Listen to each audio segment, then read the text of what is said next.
Ghana adishimama nonsia ebo empenu da cross abrei awonyunu adwo nanam so amatakrabua akoko apene dabre no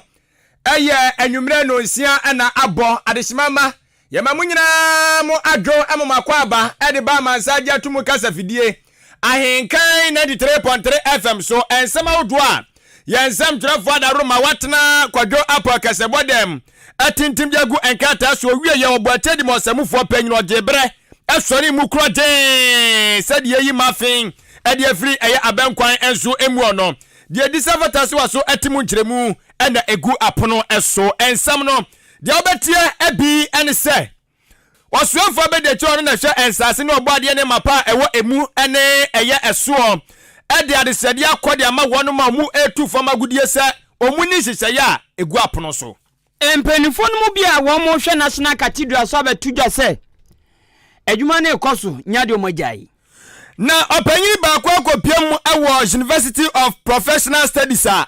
waye odichiani mapa ewo honom ade atudwa kiremu se amanfo san ena ni kwasenka aban kura wono ne yama anase mampanyin ono yama no eyi otemuafo ena osehwe we yara ani hwan enye ono hwan osofo owusu bempanso atu delegate fu say nyame boa memene da Ghana ehyebre ni na akuta wo munti abana omukoto no wo muntu nyansaba na asofufu akukudamfo bi wono makomo wa bom okopiemu asante mantam a wo mu de atudwa kiremu ese Dr.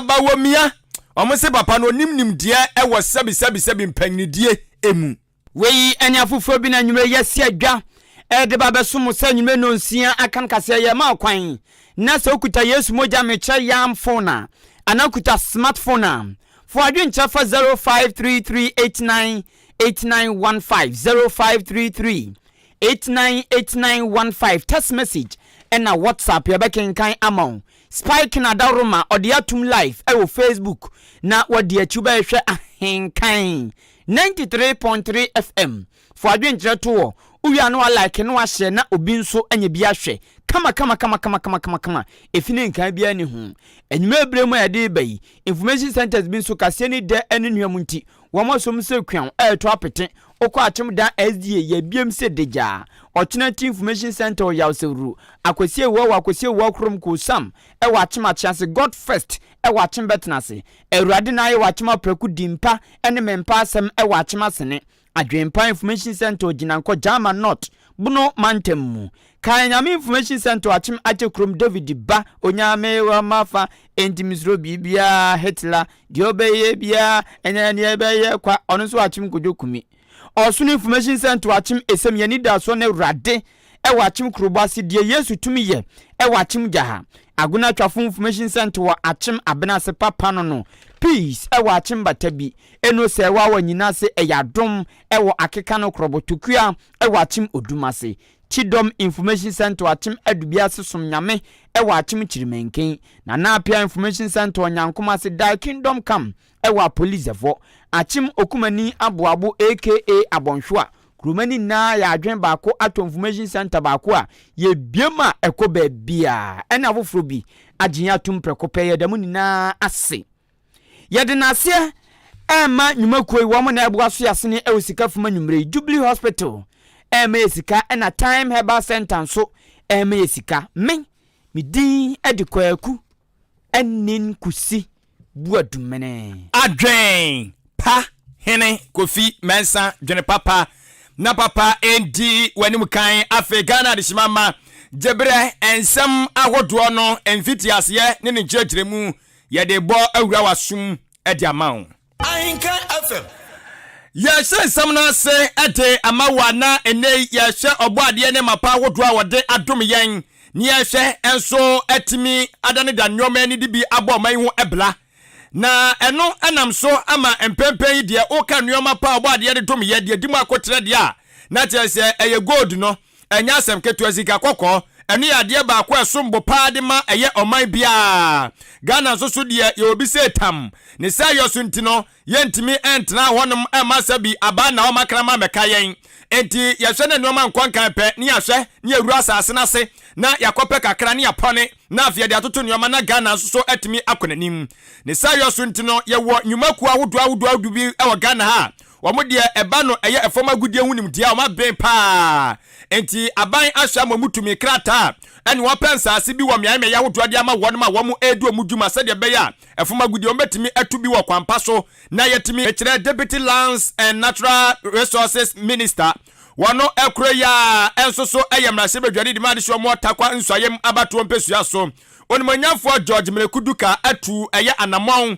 enso akwakwa hwa mean me yahodo a efoma gudie yi ebi ekoso na nano a ene ahafo mantamu wakoye no na chese eye golden team mining wanum enso abo mo sese ewo hwidiem ewo na chese wanum so ehwa ombeboa na omedi foma gudie anya bia me de abo man hu enso ebra enti eye hwidiem nso so ebutu eye asutifi anafo mansino emu akra ko ya wone atwotworo ne ani ntakugudamfo a wonum etua nyumakoi ano ebo nkomo no ene wo ka kire wonum se wasra onum pa se enhyehyeye ebiara eye mpanyfo de agu apono eso na enei adwumakuoi ene aban enyina ato omo ase de omo hya asente ase apamase no omo weso mbedi sa hyehyeye no so na omatimi enso aye adwuma ne kwan so se de be ya beboa na enei fomagudie na wonum edie no omo ndi nwie na afi akire enkodane ohaw bia ase an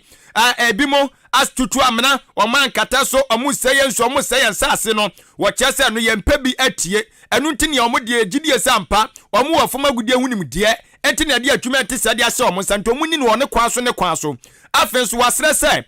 se wo ye mining company na obutu Ghana ha ni amu adwuma se ye na okopiem ewo kuro bi so ni yema wasase a wasra pa se kuro no ewo se wonu wo so enya nyonkofa soronko se de be ya watimi wakami bia so emmem se kuromafo no ete ase a ena wo anso a wo ba bedi efoma gudie no a okuta tumi krata no adwuma betimi ayede na se wantimi eni kuromafo na enya nyonkofa na ebia wa otu eya gudie no wamfa eye kuromafo ni bi na adwuma na kwa fa hoho no mdo mo beye na afiaduru ba bi kuro mu kuro no so wahu se esai wo mo kire wo mo ebi mu kuro ni agya na bia ebi mo school dan asai ebi mo amakwan asai obi mu nsuo asai ni nyina no ompe eye wonum anima hwe na waboa mu okwan bi so mo so kuro betumi atumpon wodie wagudie na wutu na hia ose akoba ne saade a na che se bi oni kromafo no ani ne yie ne sayo so ntino se uye mining company na ye de asase ma ewo bi ekuro so a okwa eni ahemfonum atwotworo ne ani ntakugudamfo mu okuro ni mu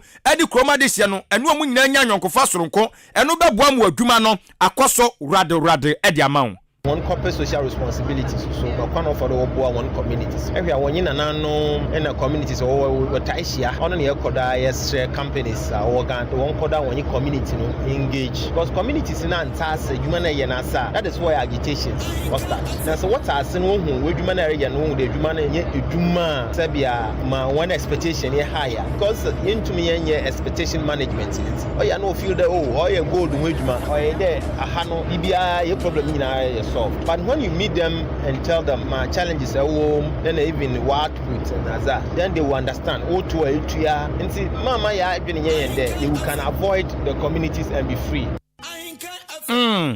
Opanyina wote ne kan ya swafo abede kira wo hwe ensase ene obade ne mapa ewo emu ene eso Deputy Lands and Natural Resources Minister osanso yamrahye bedwari di made sho mo takwa nsoyem abato empesua so onimanyamfo George Melekuduka no na no esi ya pe na eye human resource manager Edema Golden Team Mining Company no eye Orura Kwame Adusi Poku wano so edi tudwa ekire mu sesebio ese ne ketrema kora no eye omunyantawantawa anaso omu enso etimi de sia ni pa na so mu wia no omu akasakasa omasiesie omasem ne sayo so ntino ewo mu saso omu komye bi wonum so omu kwakodo mu dwumadi a kromafo ntimi no omode yantam so pa na so be wie tire no no matimi ahye ede hye so amasomdwe enso abanu nti de osoafo yi ekan eya asemhia pa wo mo soso ede ato wo mo etirimo afe wo hyebo ese Golden Team Mining Company ni de won be yo mafam de bia se kuro bia de wo be hye wo nsa se wo nko no mo nko di dwuma e wo fom agudie hu no wo me se wo ni kromafo no be kan bom no maboa kuro no so empuntu Golden Team ene community no yentem boko oba na okunu kra no so omotena takasa kakra be wo ho ba akasakasa bia wo bia no yehwe na ye kan na ye ato ye yehwe corporate social responsibility they say ye ne corporate social responsibility committee yetena ase ye nyina ya adwen baako apɛ sikapotene bi de ato fi bia de ama ahafo ene ba bia ye mining no bia so omo hwɛ na omo fansiesie ho omo a na omo edidi o masase so a ya be fast asina ye so adwuma no nyina so no ya find a form of compensation. Penyina wote ne nkan human resource manager at the Golden Team Mining Company Ora Kwame Adusi Poku ena mote ne nkan no afin pinu ni dunso ya Ghana mampani na adodan kwa kufu adu so akufuna musu aye ma ya di bibia hye ne sase oman ninie je na toto de onso betumi ande ya me hwe akwese obi busa Bible no kwafo se obi akowia de ne ebusa bonzie so Bible no kwafo no ase Bible no kwafo se ogidi se papa no nefa ya twanku benkum hwe ti ye de omane sha mampani na nado nsa se onji man no nyame hwe ti 2017 ena nananso agitum Ghana mampani na nado agi oman ante bia na ode asem bi betu dwa se obesi asodan kase pa wo Ghana ebisi asore dan sukufu okura nya ba bi ntina abekọ nkro bebre ekwan contractor baso no agya okọ adenti asika ni ho abekọ ba bi bebre empass obi yare nese ye begina to so kra na enho akoye den abekọ ba bi bebre light in emre 21st century wo mu ni light ubekọ ba bi bebre akuafo wo mu ye no ban ne se ba no mu di bakruma ekoya asem kese osimide ba besi aso dan ena o se an de odwan pe odin kakabo ne saso nti ono no nim de wahu ono nim de yakopon aka che ne ngutan woni na nyame adie enti o se obesi aso dan kakra ne saso nti agro na nado emadwumedie ba so na edin ada so National Cathedral Project eno ne ade no mo ba beye na so mo te ho aginatukuo ya sofo mpanimfo bi na yede omo ka sa ekowe mu so mo nhwe National Cathedral adwumedie no enkoso eni na enu yeto no ma na baako mienu bi yi wo mti se hwan adwuma no mo nya biem to ma twom afrim na executive director National Cathedral Project no Dr. Paul Opoku Mensa already ababa tudwa se enenam Ghana fa na ba bia ma empo okọ aman do so a ye keka se Ghana man pani na nado o se obesi aso dan kakaka dia hyenya media no nyam ne Ghana no nyam ama se Ghana sei obi atwem ne se no kodon paibo otumi ambo awura ho ene se o ti ben kra na wo ton de na dwade nko ye otumi ko awurade wo ni marketing ko yu keka ho no akoka che nyame se ne obi tata wa no akowura ne abo ho ban te se aso dan no obi abetumi akum o se sa project no enkofo keka se ye gya adwuma agiagu nyade be ye biem atonsuom o se enkofo keka pa eno na executive director Dr. Paul Opoku Mensa acha senya no kre da na nina omuni site no encha se adwuma no magya kra na mom twa no mo twentwan so kakra opanyini no eto ne nsem so ya o chem na o kire se board of trustees National Cathedral no na ene wo mo yankuta ho Ghana fa hu de ekwane de ba efa National Cathedral no ho eno na nam soma executive director Dr. Paul Opoku Mensa ede sasem we atudwa o kire se enye se adwuma no agiagu anaba no nsem agene ontumi nya biem da bi oso mo be na mum entwentwen so kakra na no mo twentwen owura ne to ne nsem so no se biem nyame bua na wotwe di anim ene de etoso mienu ekeka kono se contractor ba site na so ya adwuma emane nya enwanwa esan say so yisika omanfo bi ede bua yesanke emfansi dan no ntontenya aban no ene nkofo do bi atumi atoto nyama ama sasike wo mape contractor safofra wɔn bɛba site enche bia na national cathedral no wɔn aba abɛtoa adwuma so ɔsan atoa ne nsɛm so kan ne pain sɛ nkofo bi nso keka sɛ abra yɛpɛ mmoa sɛ nsɔrensɔre mmoa ankorankora mmoa no nsɔrensɔre tumi bua yɛ ama 20 million Ghana cedis Ghana yɛn nsa kan yɛ na ɛno na ebinom keka sɛ mpanufo bi edi adwumadi anim no wɔn adiska no bi ɛna Dr. Paul Opoku Mensa kyerɛ sɛ ɛnyɛ no korɛ da so obi adiska bi. The construction has told, but the National Cathedral is almost an institution. It's going to be one of the largest institutions. So the work continues on a daily basis. In addition to fundraising, we are already engaging those who can actually give us artifacts. Because if you want to turn this into a world-class site, you need historical artifacts. And those you can't buy. In fact, most museums actually don't buy these things. And so you negotiate, some will give it to you as gifts or as permanent exhibition. Those processes are ongoing on a daily basis. And that's why I'm saying that I'm happy to report that, in fact, our first set of statues, religious statues for the museum and the gardens has just been shipped to us from the Abba Anointing Company in Houston, Texas. And when we take them from the harbor, we will also bring the media to see we're not just saying this and keeping this to ourselves. They have been submitted and are with Parliament. Construction, as you can see, that's why we wanted to hold this at the site, has stalled at the moment. And down on the National Cathedral, hey, so free a Poliningo, so free a Diaseo, so free a Denchenso, so free in Grind, Ufri Tamale, Ufri Wa, Ufri Bolga, Baby, Ophibia, Udun Grana, Conda, Solen Empire, to me, Bo Rock, Debbie, Biano Hey. And now, Executive Director, National Cathedral Project, Dr. Paul Opoku Mensa, HSA Dumano, Womonsan Yene, Nemum, na entwentwen so kakra na mo twentwen enche wo mbesa ba otre asema ka na ogba ba ebetumi ai na kore ada me ka dire minu ma sam kura me ka o jesu da bi se tifo bedwin se bia kasi na ye ka otre no ya de ono ebe se obi die na me ye fra ye di dada isi aye bi onu ye fra ye die nu no obi ani si ye fra ye die nu nti ye na asam ne ye ka aha abusiafo ye to eye onyuru bre Akan Kasiebo no eso akoyanim wo ensem foforo enso emu ka na se no se hanum your number 1 Akan radio station aha ena de atofom ni nyina ye tabridi ama wo na wo eye ensem foforo enso emu ono Dean of School of Law, was University of Professional Studies, Ekabrimantemu, UPSA, Pangini, Obenfo, and Nescofi. And in some of the two guys, what you say, Ghana, ya mamra constitution, I feel a pema uncle, and your economy, no. I was say, yes, Shania Yamusach, I said, you will be a good walk, no. Was there no idea here, pa? Was the na yefshani ekre tripa mo ne 2 anamon no atelse anamon so ye 2 a we nya afi ne yakofa abamu panyufo ene eye enkrofo a ye hunu se chese wo ebamu biasa bio ebe ne se ade ne betwa atia da bi awase ye pen krofo mo di wo independent bodies no na wonu mum enso ebamu na wo so ehwe kwan a ye faso a ebetumi aboa ye nyina se de be ya amamra no ye betima ye nsakire wom asomdue kwa so na ebe wi akire enkofo ha bia nso emfa mre oman no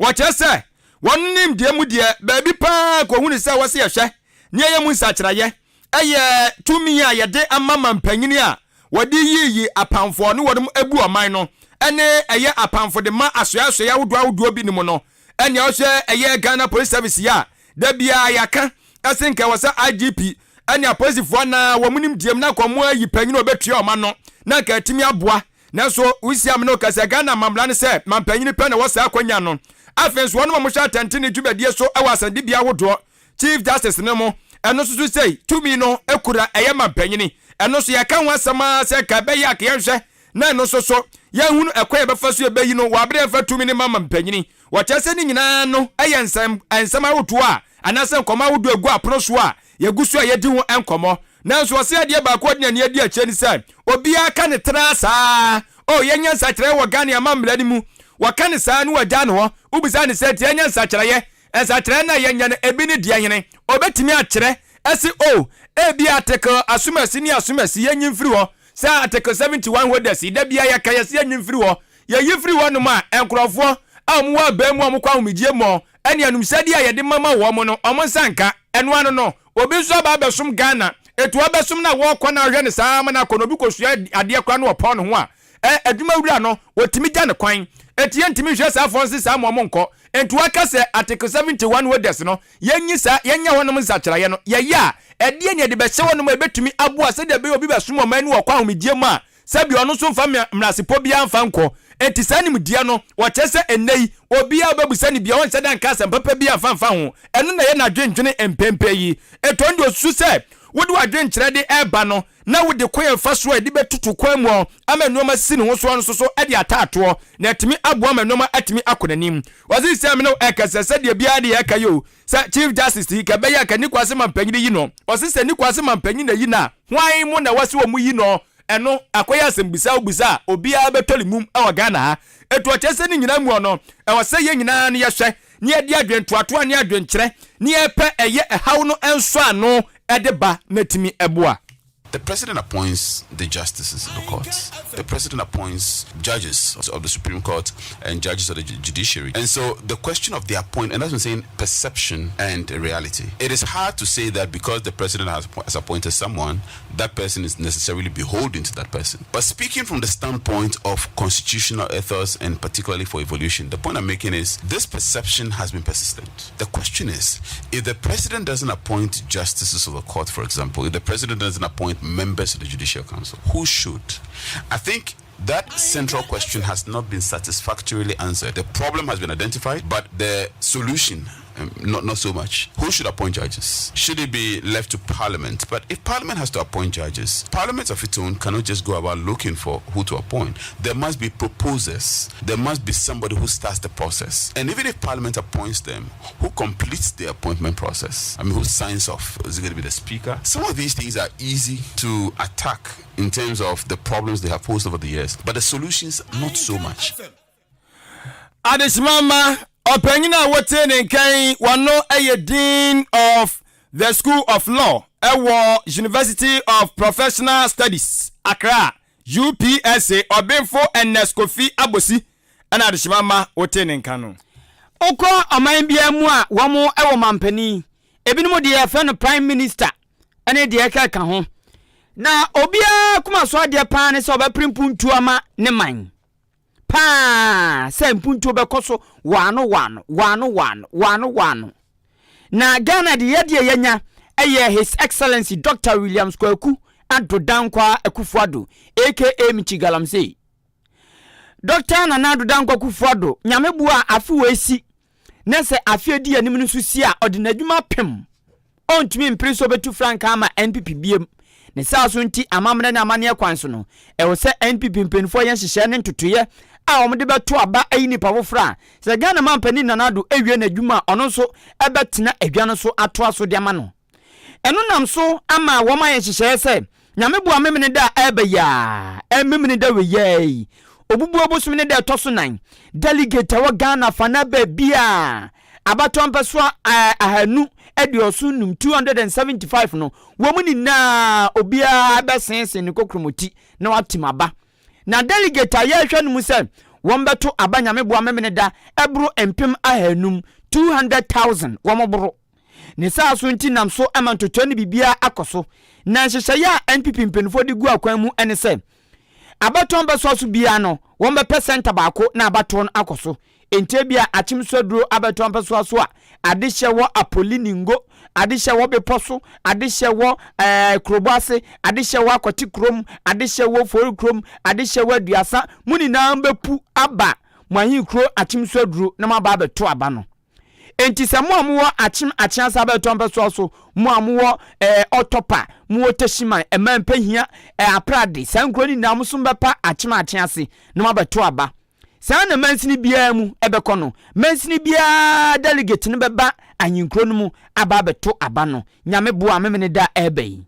eno nam so ama founder our sansuye leader Emma Glorious Word Power Ministry International eja wajo Reverend Dr. Ousu Bempa oyosofu bia oje ne ho mena pa wo Ghana papa no si we die atu nani bre ezanza sabi Ghana ne yatim no se echia kotom menam se twawa otimbi sabi na sore ba kumienu bi obi enu so betombi na se ekoye nsu na se tuhwa na se obi asum dwene sika bema ono nsu na sori kakra wa bia ofa dwumefo ba ko mienu eno nso bekoso ama obi asum adweno ne sa so nti oya man bapa na waka che delegate ekoto abanyame bo amemene da se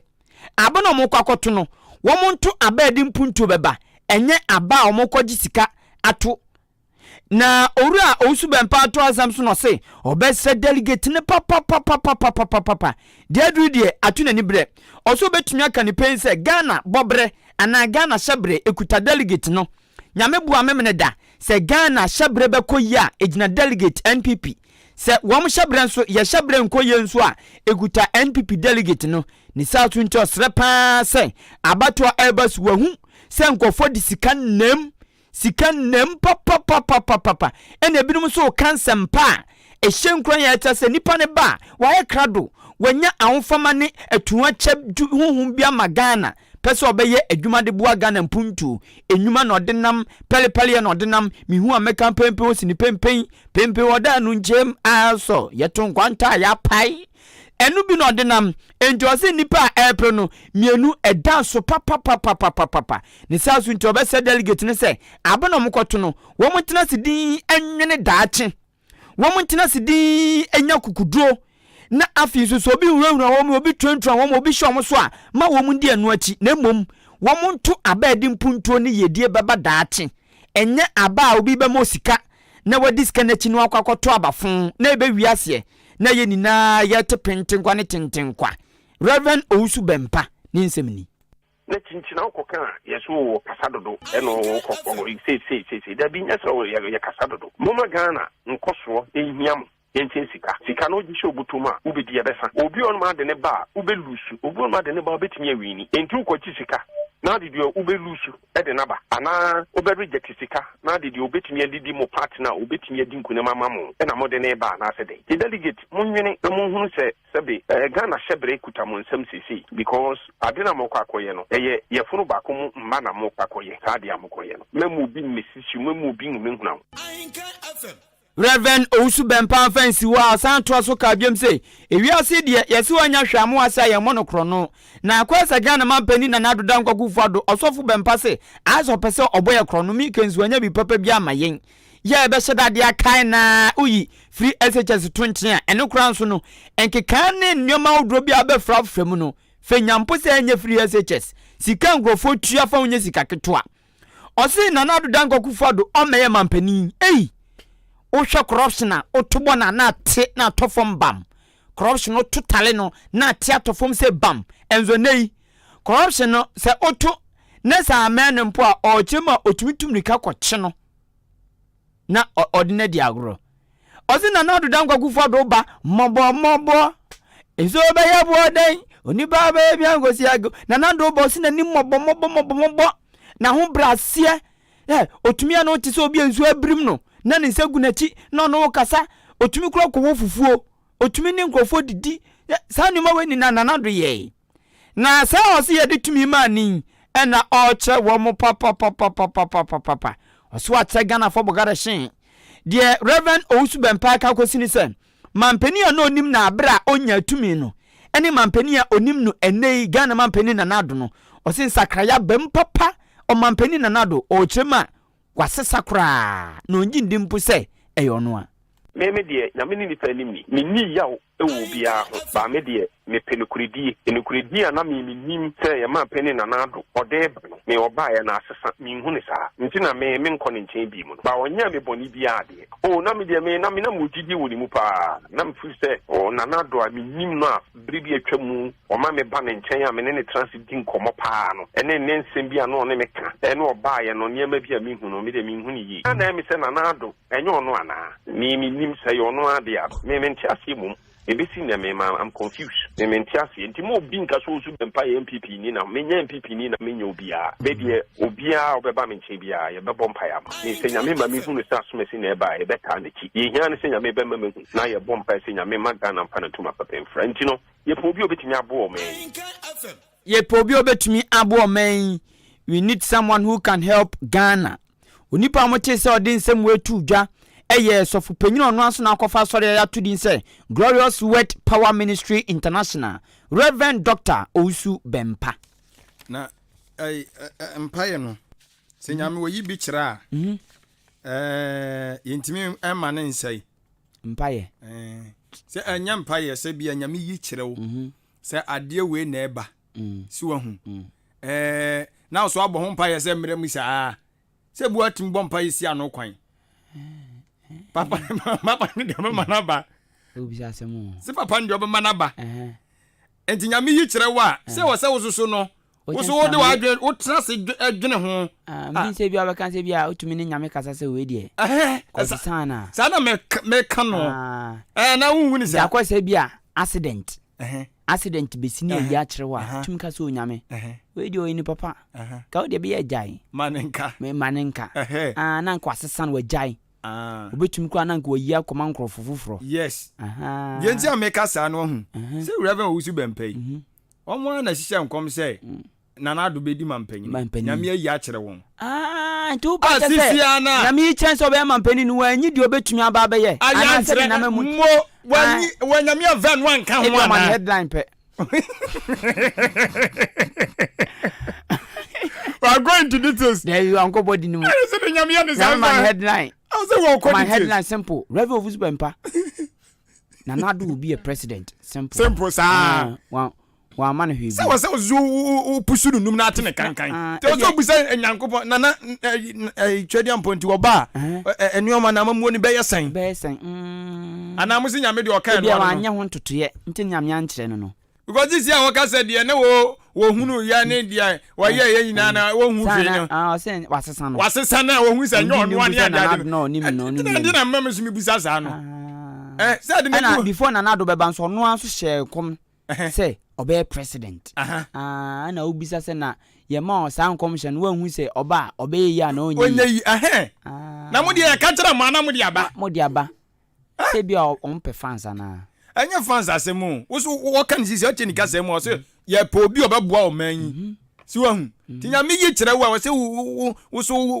pushi no se na Nyankopon wo ba yi na mamu na be ye san e be ye ana nye na nka wa kire na nisu kakra Nyankopon du ba bia ko into details na mo headline ne de ya headline de be chi attention keke o bompa ya na oyiba there will be accident tomorrow headline we dey so accident ni pe 2 de bewu 3 de bewu so de bepra ya na nim se nyame de mom no mo yi headline na no ma beka amisa ya go fa mo trasa so de ma tra kra wo se utimi ye hwehwemu so wote ya no bi frosisia kusi asem bia siwa no mo enya so obetana na wo ka usu betu na mo akohwe asa no wabeka asa nipa oben okra na oni na kasa na wakyerem yi ona gina ho siwa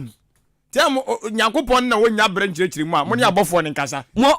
siwa na mo nkyirem se nyame nti nipa oyi na ma so oben mampani obebua yen I put it to you. Put nyame questions. Nyame mbusa. Anje ne na ya no dami. Ayisia hu say ono ana say nya ono a. Anya ono na ya waya. That's ba konso ke kamba o. Waya. Different ones ke kamba.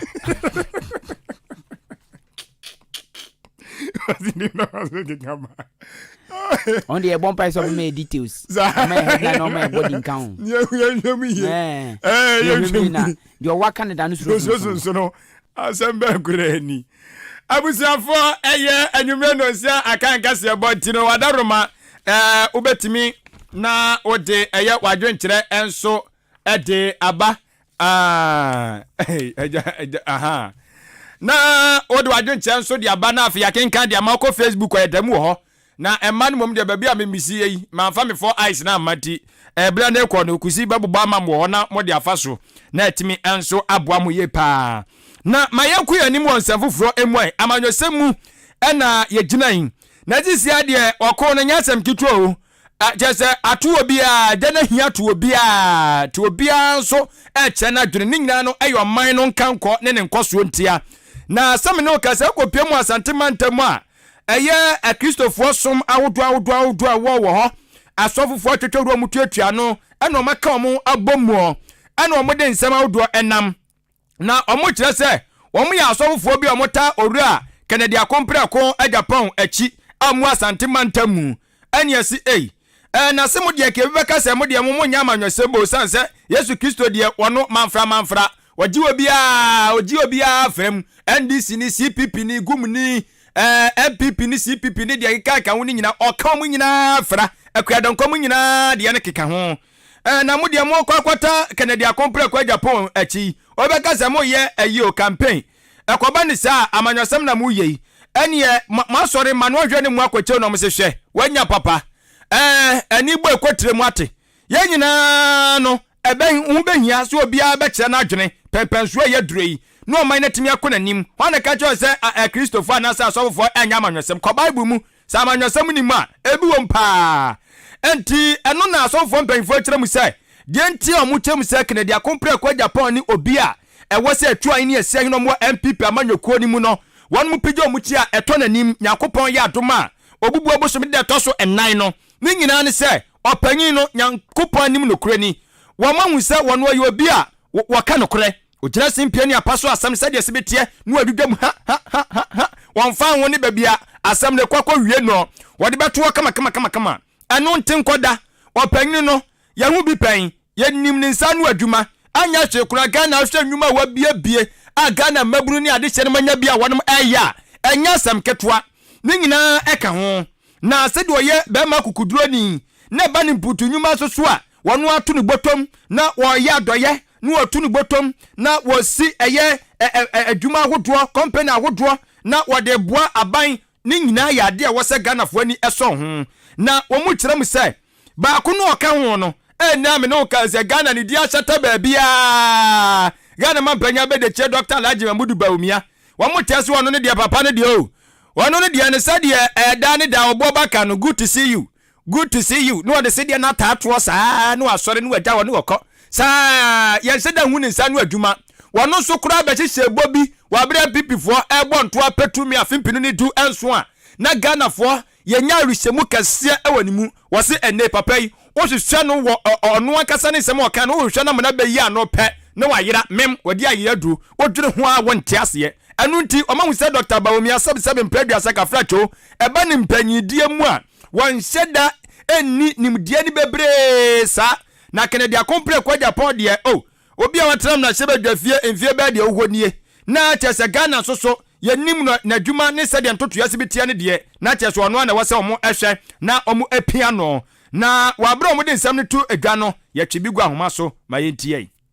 Bawumia nanka sɛ ɔtono akwada ho ania na wo so besua nantia na nipa wankasa aya ultimate na se yaso se ye kwa ma fini le wo ma nanwe no ha obi economical wo na wo da no ba bi e Ghana ati ene oman no se sitie no a ye hia obi a bete ye hia obi with iron heart sabri no ayo wo mu die hwe galamse man beti ma stop Kennedy no obi obetimi din nesi for hwede ntra penfo ni nyina no ekodi one side no omumpe Kennedy nyese Kennedy omni so onti mum so obetimi bu man but number 1 oba wo problem bi wo diska bia no omu nani so number 2 omu sisi bebre onfo omadwuma number 3 wo so a wo befo adwuma no wono woni bi na wa yeden wo be di mungo de alae Kennedy mukaso alaya bamu mungo de alae ya na nyamiasio Kennedy no nyamede no acheye Kennedy no nyamede no acheye mungo de alae na jese Kennedy Akompre ko Japan ana Onyankopɔn de na acha yen edie mo no ose ha Nyankopɔn ya adom a ebe yese gaga tuga no ha obubu obosu de to so 9 ebe ya dese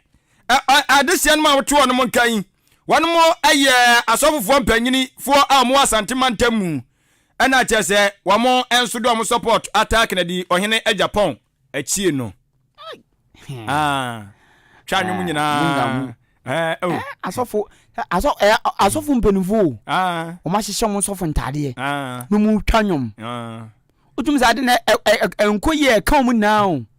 they are na okay na no you near from say occupy Jolubi house say dem ye ye che na so asofo dim na si ade no onu woko praise the Lord hallelujah praise the Lord ya baba to collection no apio sem kodwon so aba ndi edu sabe na be kwa bonten na we nam ya aden am ko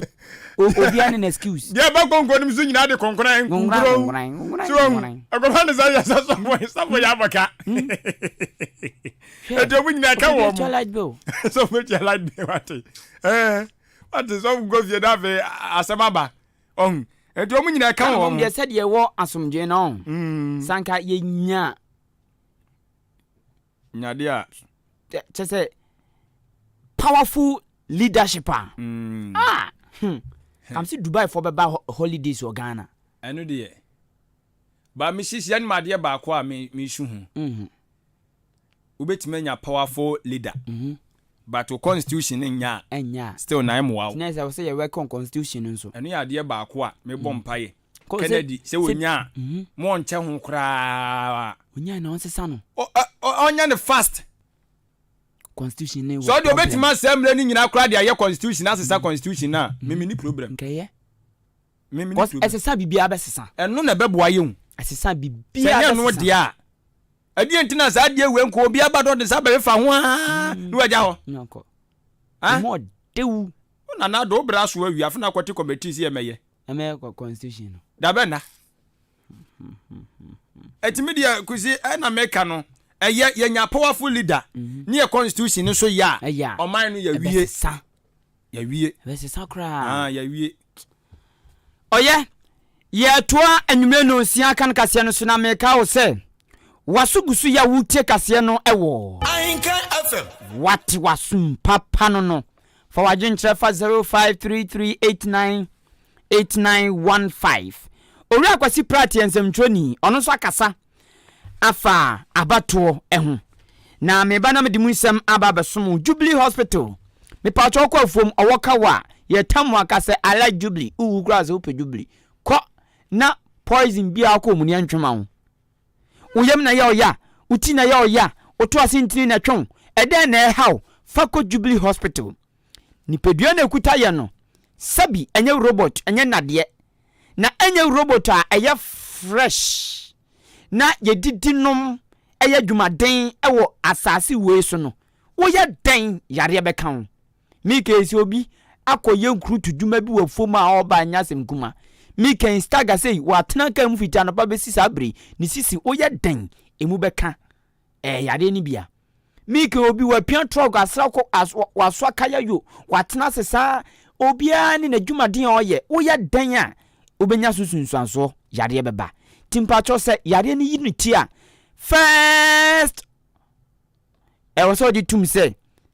me yare ana bibi nkoyi obu on mo yare onyi ntum ene mi ti na be ko o menum so be ko o mi efunu no sa me sabi me kota e be ko o mi ekosi yare sa no de ka no nsama bonso tete wono mo pacho hu bibi se ekoso widie no mu na enye normal enye sa na ti atumrika ko hospital kubisa animdifo na wo mpe anu yi emfema wo sa ana wo sa brabo no wo ye no sedi nskom de wa odimirika ko pensuo no no sa wo yare akọ hospital na wo nso anoma na hospital papa ba akọ wo dan ni potem eye Jubilee Hospital makame nsema wi de how bia so akọ wo mbehwe amon say wani esichi yade etidi yade ana operation na pese oye surgery be na pese oye oba penfo bibia momfa nko Jubilee na abenfo ni nipa wo nipa wo do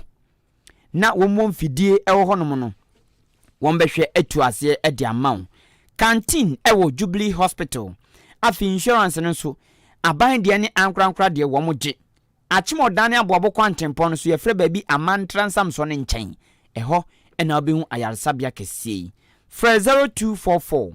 575799 ana 0241 784 645 na uni Jubilee Hospital ending sawoso na yade de ya pa na mema yade anka wonto yade mpa so ama ɛyɛ atamfo enyawo enserewo ɛwase yɛ kwa timi kobie na timi enso aboa ne sayo so ntino time heba center se waba ɛde ama menu mienu sɛ de be ya pom de besi PS ta woba no okuta ne nsam time heba mixer na sa dro we nu nya bi na abobo eboaw ama ene ntidi yade malaria no entimi maju ni padua emoso sanso na fever so ya yade bone eno so entimi maju ni padua emoso oton ma ho ya hyehye na afia wati agusu kakra na ho wo so che ojo wanje ne nyina no time eba mixer bedu asem e de amawo afo anum ato ntimi ndidi ujonko mpo no mpo so enyina ye wo ya eye time eba mixer me pato pe bi na bobọ na emo kama afei otrese okuta ne nsam time eba mixer eno so eboa na no kura de asem de wom ni se won tra ma yade no kura magini padua ne moso ansa wono no unya no mpe ne de ne so obebọ yade ahodo nyina ho ban de afiri padua no se yade bia mmonwura di padua ni mu enti no ebusu system no ama bibia so ekọ kama enya asem ketwa na eno so sa no sabio awati aguso na ohunum bon nyina sisisi kata achew ne nyina no no afatam eba mesa ne bi wona watie se kinkimi anya asem ketwa akokora bebobọ abrewa bebobọ na mrantie nso ene ye bọ ne ye hyegu osu a ne sa titam eba center for ndro mi do abadwaman so eno no na wadaroma sa ndro yi no enam enu ankasa pai ye papa ne Ghana fo agye atomunti oboruam ewo pharmacy shops ne herbal shops ahodo wa Ghana fa na ba bia enduro ubenya bi na watododo bia upe bia na ebia na osokra na fe ne wabie pharmacy bia na se herbal shops bi hwese ye busani ena wotewo sika na wo hwere no frɛ 0244 417669 0244 417669 na for mo fa dodo mu mrew na so eton bi enya so emfaso na tie na se ne so ye si ekuta ya hye nsode se de be ya nipa bonefo a wonma ba befra mu no omo emeyi wunti wadaroma ye time no ye time enti obi ade de ba bia na spellings no ye soronko free de maka chew yi hu a no amoni ada se aboa wo no na eno ensem etimi aboa wo time eba center for yeda won masse yenwie kase no Ahenkan FM what wasum Owura Akwasi Pratt Junior eye nsemtwani a osanso eye editor ema Insight newspaper openyini ede atudwa se nyame boa memene da abato a eba so a delegate esi ahene na atu ahene nipa babro empim ahanu 200,000 wamoto santin one logo lie akoto aba free mansini awdro makomako ahanu adiosunum 275 constituencies muno urei eche say abato no NPP for na ekoto no mokoto nipa baako enipa epre no mampani abedi akire Dr. Alhaji Mahmoud Bawumia asin central na hyebedwani onumnyafo Kennedy Japan kane swafa no hwedwadie nsem so akwayon nsem so Dr. Ousu Afiri Akoto ene Owura Thomas Adanimo nipa nan ene ekwa akopre na enipa na wei ena Owura Akwasi Pratt etre se kane mampani John Dramani Mahama a ono de womato ne so abayi na wi a ono na edi NDC party nanim no entiaka NPP fo nipa omde na eba na no Owura Akwasi Pratt se ne saso nti Owura John Dramani Mahama mana no so bia an aze se okasa opeso che de NPP fo yin no ena asa NPP fo kasa bia ombo John Dramani Mahama din we na ba obetumi atu Mahama we na ba obetumi atu Mahama we simu yime me na betumi abrim no we simu yime mema ni showdown we simu yime me di kwa ba biti ni fumfram we simu yime monti ni mo ni mo mendi mono obia abon wasafo hene obon wasafo hin bia osi montoma me meyi Mahama montoma me biti no montoma me ni sei enu no Owura John Dramani Mahama akoka bi ya o chirema ekoye se osi ase o chenipa nka NPP fo yi ni no di party nanima enka beboa enu no Owura Akwasi Pratt Junior che se se de Owura John Dramani Mahama ya dane komsheni ye nte di okan Omampani dada John Dramani Mahama mu ya yehu papa ne hu ya yehu se wa dane komsheni se wa dane komsheni Mahama dane komsheni Yes, I buy a coach would it. You say, oh, Mahama Crack, I say, and 2 more Simisi with 2 more Simisi with a party in Virginia. Hey, Mahama, that's a no canoe, and your dear MPP Mudia, and you are.